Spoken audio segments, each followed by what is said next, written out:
కన్నుల పండుగగా కనుమ రంగంపేటలో జల్లికట్టు జోష్ జోరుగా కోడి పందాలు జబర్దస్త్ టీం సందడి నర్సాపురంలో కబడ్డీ పందాలు అందాలు చైనా మాంచా యమా డేంజర్ ఇలాని మరిన్ని విశేషాలు మన ఊరు మన వార్తల్లో చూద్దాం. కోనసీమ జిల్లా రామచంద్రాపురంలో కనుమ పండుగ సంబరాలు అంబరాన్ని తాకాయి. కనుమ వేడుకల్లో పాల్గొన్నారు ఏపీ మంత్రి వాసంశెట్టి సుభాష్. కుటుంబ సమేతంగా గోపూజ కార్యక్రమంలో పాల్గొన్నారు. సంక్రాంతి అంటేనే ప్రకృతి పండుగ అని, రైతు జీవన విధానానికి అద్దం పట్టే అసలు సిసలైన పెద్ద పండుగ సంక్రాంతి అన్నారు. పశువులకు పూజలు చేసి వాటిని దైవంతో సమానంగా చూడటం మన సంస్కృతి సాంప్రదాయాల గొప్పతనమన్నారు. అన్నదాతలు కనుమ పండుగను ఎంతో గొప్పగా జరుపుకుంటారు. రైతులు కనుమను పశువుల పండుగగా భావిస్తారని చెప్పారు. కూటమి ప్రభుత్వం పశుపోషణను పెంపొందించేందుకు రైతులకు సబ్సిడీ ద్వారా గోకులాలు నిర్మిస్తుందని చెప్పారు. ఇక మంత్రి వాసంశెట్టి సుభాష్ తన ప్రభుత్వం రైతుల అభివృద్ధి కోసం, సంక్షేమం కోసం నిరంతరం పనిచేస్తుందంటూ హామీ ఇచ్చారు. మంత్రి వాసంశెట్టి ఆవులకి మన ఆవంటే గోమాత అంటారు కాబట్టి అది విషాన్ని తిన్న పాలు మాత్రం శ్రేష్టమైన పాలు వేస్తుంది. అంత విశిష్టత కలిగింది ఈ యొక్క అవి మూగజీవాలు. ఎంత ప్రేమ చూపిస్తామో మనం అంతే రెట్టింపు ప్రేమ చూపిస్తాయి. ముఖ్యంగా ఈ రైతుల పట్ల, ఈ పశు సంపద పట్ల పూర్తిగా కమిట్ అయి ఉంది మా. కాకినాడలో కనుమ వేడుకలు కన్నుల పండుగగా జరుగుతూ ఉన్నాయి. పశువులకు పూజలు చేసి కనుమ వేడుకలను ప్రారంభించారు అన్నదాతలు. పాడి పంట ఈ సంవత్సరం అంతా మంచిగా ఉండాలని అన్నదాతలు ఆకాంక్షించారు. సంక్రాంతి అంటేనే ప్రకృతి పండుగ అని, రైతన్నలకు వ్యవసాయంలో నిత్యం తోడుగా ఉండే పశు పక్షాదులను పూజించడం ఆనవాయితీగా వస్తున్న సాంప్రదాయమన్నారు. పశువులను సైతం కుటుంబంలోని వారిగా భావిస్తామన్నారు రైతన్నలు. ఆవులు ఎద్దులను స్నానాలు చేయించి కుంకుమ బొట్లు పూలతో ప్రత్యేకంగా అలంకరించారు అన్నదాతలు. ఎడ్ల బండకు సైతం రకరకాల అలంకరణలు చేసి ముస్తాబు చేశారు. మొత్తంగా సంగారెడ్డి జిల్లాలో ఎటు చూసినా పల్లె వాతావరణం కనిపిస్తోంది. మన జీవన విధానాన్ని నేటి యువత తెలుసుకోవాల్సిన ఆవశ్యకత ఎంతైనా ఉందన్నారు రైతులు. సంగారెడ్డి జిల్లా న్యాల్కల్ మండలంలో కనుమ పండుగ వేడుకలు సంబరంగా జరుగుతూ ఉన్నాయి. పశువులకు పూజలు చేసి కనుమ వేడుకలను ప్రారంభించారు అన్నదాతలు. పాడి పంట ఈ సంవత్సరం అంతా మంచిగా ఉండాలని పశువులకు ప్రత్యేకంగా పూజలు చేశారు. సంక్రాంతి అంటేనే ప్రకృతి పండుగ అని, రైతన్నలకు వ్యవసాయంలో నిత్యం తోడుగా ఉండే పశు పక్షాదులను పూజించడం ఆనవాయితీగా వస్తున్న సంప్రదాయమన్నారు. పశువులు కూడా కుటుంబంలోని వారిగా భావిస్తామన్నారు అన్నదాతలు. ఆవులు ఎద్దులకు స్నానాలు చేయించి కుంకుమ బొట్లు పూలతో ప్రత్యేకంగా అలంకరించారు. ఎడ్ల బండ్లకు సైతం రకరకాల అలంకరణలు చేసి ముస్తాబు చేశారు. మొత్తంగా సంగారెడ్డి జిల్లాలో ఎటు చూసినా పల్లె వాతావరణం కనిపిస్తోంది. మన జీవన విధానాన్ని నేటి యువత తెలుసుకోవాల్సిన ఆవశ్యకత ఎంతైనా ఉందన్నారు రైతులు. టెక్నాలజీ ఎంత అభివృద్ధి చెందినా తినే గింజ మాత్రం భూమి నుంచే వస్తుందని తెలిపారు. విత్తనాలే దేవుళ్లు, జీవ వైవిధ్యమే దేవాలయం అనే నినాదంతో దక్కన్ డెవలప్మెంట్ సొసైటీ ఆధ్వర్యంలో 25 ఏళ్లుగా పాత పంటల జాతర నిర్వహిస్తున్నారు. కోలాటాలతో విత్తనాలను దేవుడిగా కొలుస్తూ ఎడ్ల బండ్లను విత్తనాలతో అలంకరించి ఊరేగింపు చేస్తారు. పాత పంటల జాతర కార్యక్రమాన్ని ఐసీఏఆర్ డైరెక్టర్ షేక్ ఎన్ మీరా ప్రారంభించారు. మహిళలు సంఘటితంగా జీవ వైవిధ్య చిరుధాన్యాల జాతర నిర్వహించడం చాలా సంతోషంగా ఉన్నారు. ఐసీఏఆర్ డైరెక్టర్ షేక్ ఎన్ మీరా పంట పండించే ప్రతి రైతు శాస్త్రవేత్త అంటూ కొనియాడారు. పాత పంటలకు గడ్డు రోజులు పోయి మంచి రోజులు వచ్చాయని తెలిపారు. ప్రస్తుతం ప్రపంచ స్థాయిలో చిరుధాన్యాల వ్యాపారం $130 బిలియన్ వ్యాపారం జరుగుతోందని పేర్కొన్నారు. రాబోయే 3 సంవత్సరాల్లో $300 బిలియన్ వ్యాపారం జరగబోతోందని అంచనా వేశారు. 25 సంవత్సరాల నుండి నడుస్తున్నటువంటి ఈ పాత పంటల జాతర యొక్క ముఖ్య ఉద్దేశం ఏంటంటే జీవ వైవిధ్యం ఏదైతే ఉందో ఆ జీవ వైవిధ్యాన్ని మనం కాపాడుకోగలిగితే వ్యవసాయం కూడా లాభసాటిగా మారుతుంది. అదేవిధంగా ఆరోగ్యకరమైనటువంటి వ్యవసాయ ఉత్పత్తులు మనం పండించడానికి ఆస్కారం ఉంది అనేటటువంటి ఉద్దేశంతో ఇన్ని సంఘాలు, మహిళా సంఘాలు ఈ పాత పంటల జాతరని ఇక్కడ పెద్ద మొత్తంలో నిర్వహించుకోవటం జరుగుతుందన్నమాట. సంక్రాంతి పండుగ సందర్భంగా ఆదిలాబాద్ జిల్లాలో ఏర్పాటు చేసిన కైట్ ఫెస్టివల్లో పాల్గొన్నారు ఎమ్మెల్యే పాయల్ శంకర్. ఆదిలాబాద్ జిల్లా కేంద్రంలోని కొలిపూరులో స్థానికులతో కలిసి ఉత్సాహంగా గాలిపటాలను ఎగరవేశారు. చిన్న పెద్ద తేడా లేకుండా అంతా కలిసి సరదాగా పతంగులు ఎగరవేశారు. గాలిపటాలను ఎగరవేసేందుకు చైనా మాంజాను మాత్రం వాడొద్దని ఎమ్మెల్యే పాయల్ శంకర్ ప్రజలకు పిలుపునిచ్చారు. చైనా మాంజాతో ఎంతో మందికి తీవ్ర గాయాలవుతున్నాయని పేర్కొన్నారు ఎమ్మెల్యే.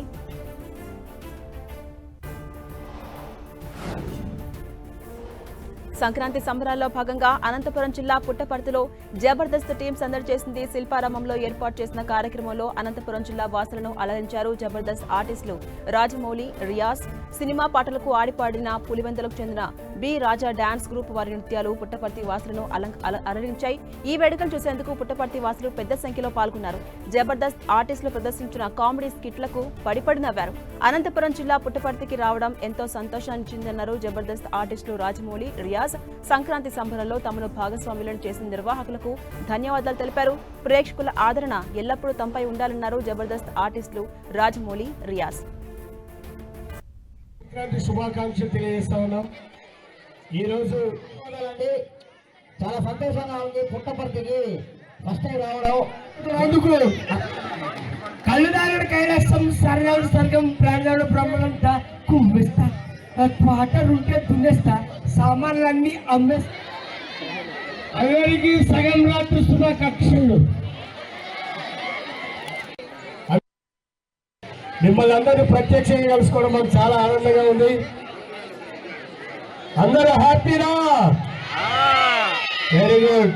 ఫస్ట్ టైం మేము ఇక్కడికి పుట్టపర్తికి రావడం చాలా చాలా చాలా చాలా ఎక్కడ చూసినా ఒక దైవత్వం కనబడతా ఉంది. మీరు ప్రశాంతత, సంతోషం ప్రతి ఒక్కరి ముఖం చాలా సంతోషంగా ఉంది. పుట్టపర్తికి ఫస్ట్ టైం రావడం, మీ అందరినీ కలవడం చాలా హ్యాపీగా ఉంది. ఇంత చక్కటి అవకాశాన్ని మాకు ఇచ్చిన పల్లె సింధూరారెడ్డి గారికి మరియు పల్లె రఘునాథ్ రెడ్డి గారికి, ప్రదీప్ గారికి, రమేష్ గారికి చాలా ధన్యవాదాలు తెలియజేసుకుంటున్నాం. వాళ్ళు నువ్వు ఇద్దరే నవ్వుకుంటారా? కాదు, నేనే నవ్వుకుంటా ఉంటా. సో మనం వాళ్ళని నవ్వించే దానికి వచ్చాము. నవ్వించి ఇప్పటి నుంచి బయలుదేరామన్నా. అంతే, నవ్వించి బయలుదేరామంటారు. నవ్వులా కూడా నవ్వండి, ఎందుకంటే మా ఇచ్చేయబోతుంది. కళ్ళుదారుడు కైలాసం సరదాడు స్వర్గం ప్రాణాడు బ్రహ్మలోకం విష్ణులోకం. సంక్రాంతి అంటేనే తెలుగింటి సాంప్రదాయాలకు పెట్టేంది పేరు. తెలుగు వారి పంచకట్టుకు ప్రపంచ వ్యాప్తంగా గుర్తింపుంది. అలాంటిది సంక్రాంతి పండుగ రోజున కేవలం ఆంధ్ర వాసులే కాదు, దీనవ్వ మేము కూడా తగ్గేది లేదంటూ సాంప్రదాయ వస్త్రాలంకరణలో కనువిందు చేశారు హైదరాబాద్ వాసులు. ఆంధ్రప్రదేశ్లో 3 రోజుల పాటు ఎంతో సంబరంగా జరిగే సంక్రాంతి వేడుకలు చూసేందుకు పశ్చిమ గోదావరిలోని భీమవరానికి వచ్చారు తెలంగాణ వాసులు. ఆంధ్రాలో ఎంతో కన్నుల పండుగగా జరిగే సంక్రాంతి సంబరాలు చూసేందుకు పశ్చిమ గోదావరి జిల్లాలోని భీమవరానికి వచ్చామన్నారు హైదరాబాద్ వాసులు.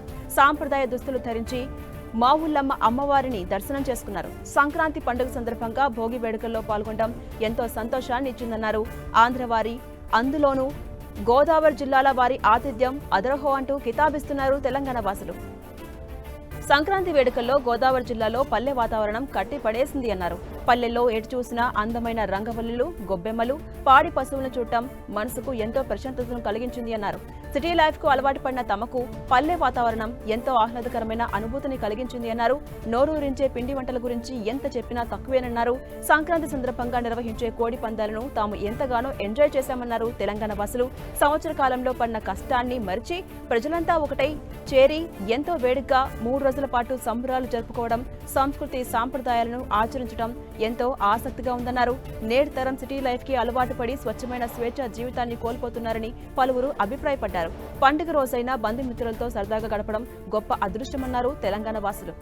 నేను నా మిత్రులము కలిసి గత 20 సంవత్సరాల నుంచి వస్తున్నాము. ప్రతి సంవత్సరము మొదట మా ఊళ్ళో అమ్మవారి దర్శనం చేసుకొని రేపటి నుంచి ఇక్కడ 2 రోజులు గడుపుకుంటాం స్నేహితులు. చుట్టుపక్కల ప్రదేశాలు, మళ్ళీ కోడి పందాలు, వేరే మిగతా కార్యక్రమాలు అన్నీ చూసుకొని సీమ అందాలు అంటారు కదా, ఇవన్నీ చూసుకొని ఆనందంగా ఉండి వెళ్ళిపోతాం మేము.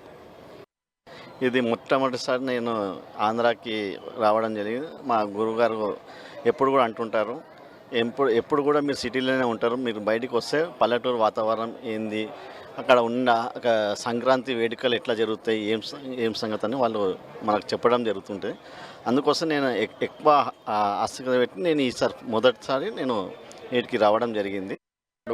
సాంప్రదాయాలు కొట్టుకుపోతున్న ఈ రోజుల్లో సాంప్రదాయాన్ని నిలబెట్టాలని చెప్పి సాంప్రదాయ దుస్తులు ఇప్పించేసి అందరినీ తీసుకొని ఫ్రెండ్స్ అందరినీ తీసుకొని రావడం గొప్ప. నెంబర్ 1. నెంబర్ 2 ఏంటంటే ఇక్కడ ఏం వంటలు జరుగుతున్నాయి, అసలు సాంప్రదాయంలో ఈరోజు ఏం వండుతారు, రేపేం చేస్తారు, ప్రతి ఇంటికి ఎవరు ఎట్లా గెస్ట్లు వస్తుంటారు, ఎట్లా పోతుంటారు, ఇవన్నీ దగ్గరుండి చూపించి దగ్గరుండి చూసి real it is very great అండి. తెలంగాణకు ఇక్కడికున్న డిఫరెన్స్ చాలా డిఫరెన్స్ కనబడుతుంది. ఇప్పుడు రాష్ట్రాలు విడిపోయినా కానీ మేము కలిసి ఉన్నామన్న సిద్ధాంతాన్ని మేము పూర్తి చేయడానికి మేము ఇక్కడికి వచ్చాము. పశ్చిమ గోదావరి జిల్లా నరసాపురంలో 30వ జాతీయ స్థాయి కబడ్డీ పోటీలు మొదలయ్యాయి. రుస్తుంబాద్లో జరిగింది ఈ 30వ జాతీయ స్థాయి కబడ్డీ పోటీల కార్యక్రమం. ఈ కార్యక్రమానికి ముఖ్య అతిథిగా హాజరయ్యారు మాజీ మంత్రి Kapu corporation chairman Kothapalli Subbarayudu brothers. Gogulamma ఉత్సవ కమిటీ ఆధ్వర్యంలో ఈ పోటీలు నిర్వహిస్తున్నారు. గోగులమ్మ ఉత్సవ కమిటీ 30 ఏళ్లుగా జాతీయ స్థాయి కబడ్డీ పోటీలు నిర్వహించడం అభినందనీయమన్నారు మాజీ మంత్రి. ఈ కార్యక్రమంలో డీఎస్పీ శ్రీవేదతో కలిసి కబడ్డీ క్రీడా పోటీలను క్రీడా జ్యోతి వెలిగించి ప్రారంభించారు. అనంతరం శాంతి కపోతాలను ఎగరవేశారు. క్రీడలు మానసిక ఆనందానికి, ఉత్సాహానికి ఎంతగానో అవసరమని క్రీడల ప్రాముఖ్యతను వివరించారు. ఈ సందర్భంగా కబడ్డీ క్రీడాకారులకు అభినందనలు తెలిపారు మాజీ మంత్రి.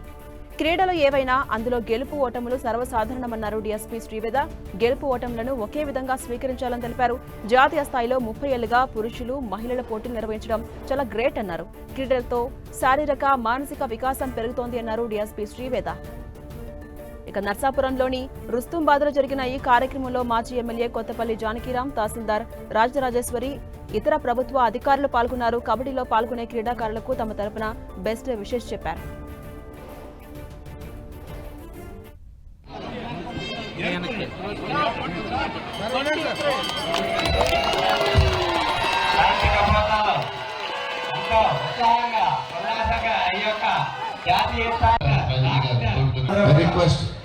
మనకి కేటాయించిన ప్లేసుల్లో కూర్చుని ఈ యొక్క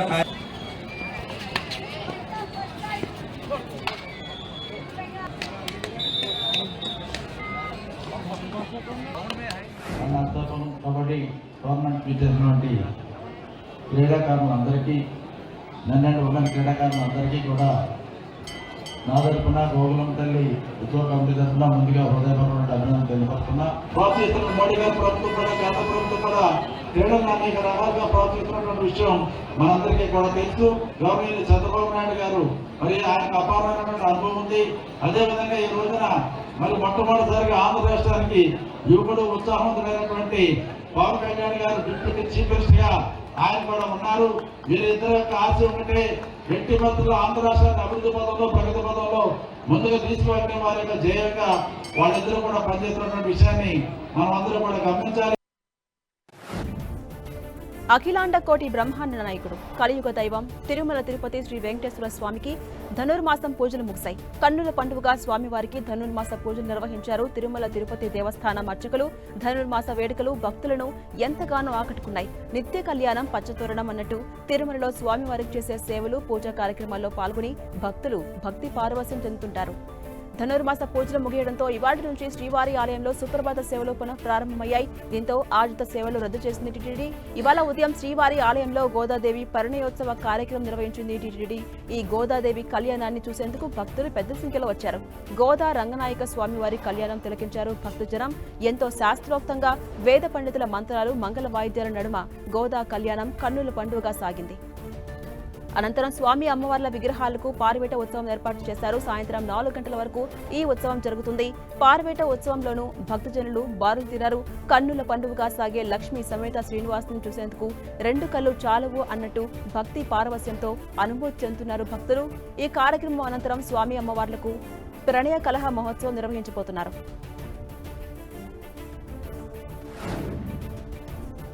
ఆదిలాబాద్ జిల్లా బేలులో ఉద్రిక్త వాతావరణం ఏర్పడింది. రైతుల సమస్యలపై పోరాటం చేస్తూ బీఆర్ఎస్ పార్టీ ఆధ్వర్యంలో రైతులు ధర్నాకు దిగారు. రోడ్డుపై బైఠాయించి నిరసన వ్యక్తం చేశారు. ధర్నాకు దిగిన మాజీ మంత్రి జోగు రామన్న సహా పలువురిని అరెస్ట్ చేసి స్టేషన్ కు తీసుకెళ్లారు పోలీసులు. కార్యకర్తల తోపులాటలో మాజీ మంత్రి జోగి రామన్కు స్వల్పంగా అనారోగ్యానికి గురయ్యారు. రైతులకు అండగా నిలిచిన పలువురు బీఆర్ఎస్ నేతలను పోలీసులు అడ్డుకుంటూ ఉన్నారు. పలువురు బీఆర్ఎస్ కార్యకర్తలను రైతులను కూడా పోలీసులు అదుపులోకి తీసుకున్నారు. రైతుల రాస్తా రోకో ధర్నాతో భారీగా ట్రాఫిక్ జామ్ ఏర్పడింది. ఆర్మూరు బీజేపీ ఎమ్మెల్యే పైడి రాకేష్ రెడ్డికి నిజామాబాద్ జిల్లా నియోజకవర్గంలో నిరసన సెగ తగిలింది. తమ నియోజకవర్గానికి ఎమ్మెల్యే పైడి రాకేష్ రెడ్డి రావద్దంటూ ఆర్మూరు పట్టణం వ్యాప్తంగా వెలిసిన పోస్టర్లు చర్చనీయాంశంగా మారాయి. ఆర్మూర్ నియోజకవర్గంలోని నందిపేట బస్టాండ్ వైన్ షాపులు కిరాణా దుకాణాల గోడలపై ఎమ్మెల్యే పైడి రాకేష్ రెడ్డి రావద్దు అంటూ పోస్టర్స్ వెలిశాయి. ఎన్నికల ప్రచారంలో ఇచ్చిన హామీల్లో ఏ ఒక్కటి తమ ఎమ్మెల్యే బాధ్యతాయుతంగా చేయట్లేదంటూ నిరసిస్తూ ఈ పోస్టర్స్ ను అతికించారు గుర్తు తెలియని వ్యక్తులు. రూపాయి ఆసుపత్రి ఎక్కడా, యువతకి ఉపాధి ఎక్కడా, ఏడాదిలో ఊరికి 10 ఇండ్లు సొంతంగా కట్టిస్తామన్న మాటలు వట్టి గాలి మాటలుగానే మిగిలిపోయాయంటూ నిరసన గలం విప్పారు. ఇక హిందువులంటూ రెచ్చగొట్టిన మీరు ఆలయాల నిర్మాణాలకు ఎన్నడైనా విరాళాలు ఇచ్చారా అంటూ పోస్టులలో ప్రశ్నల వర్షం కురుస్తోంది. నియోజకవర్గ సమస్యలు చెప్పేందుకు హైదరాబాద్లోని ఎమ్మెల్యే ఇంటికి వస్తే తమని కలిసేందుకు ఎమ్మెల్యేకు సమయం లేదా అని ఆగ్రహాన్ని వ్యక్తం చేశారు. ఉపాధి కోసం విదేశాలకు యువతను పంపుతూ వారి సమాచారం తీసుకుని ఆగం చేస్తున్నామంటూ పోస్టర్స్ వెలిశాయి. ఆర్మూర్ నియోజకవర్గంలో ఎమ్మెల్యే పైడి రాకేష్ రెడ్డికి వ్యతిరేకంగా ఈ పోస్టర్స్ ను ఎవరు అతికించి ఉంటారనే చర్చ జోరుగా సాగుతోంది. ప్రకాశం జిల్లా సింగరాయకొండలో బెల్ట్ షాపుల యజమానులు సమయపాలన పాటించట్లేదు. ఉదయం 10 గంటలకు తెరుచుకోవాల్సిన వైన్ షాపులు తెల్లవారక ముందే తెరుచుకుంటున్నాయి. విచ్చలవిడిగా మద్యం అమ్మకాలు జరుగుతూ ఉన్నాయి. ఎక్సైజ్ శాఖ అధికారులు మామూళ్ల మత్తులో చోద్యం చూస్తున్నారంటూ సింగరాయకొండ స్థానికులు ఆరోపిస్తున్నారు. మద్యం దుకాణాలు తెరుచుకోవడంతో మందుబాబులు వైన్ షాపులకు క్యూ కట్టారు. రాత్రి పగలు సమయపాలన లేకుండా ఇష్టానుసారంగా మద్యం దుకాణాలు తెరుచుకోవడంపై స్థానికులు ఆగ్రహాన్ని వ్యక్తం చేస్తున్నారు.